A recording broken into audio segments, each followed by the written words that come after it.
ఈ అబ్బాయి పేరు మదన్ని. ఈ అబ్బాయికి 2 కళ్ళు పూర్తిగా కనిపించవు, పూర్తిగా బ్లైండ్ అనమాట.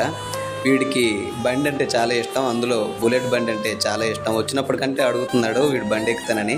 అందుకని ఒకసారి బండి ఎక్కిద్దామని సార్ పర్మిషన్ తీసుకొని బయటకు తీసుకొచ్చాను.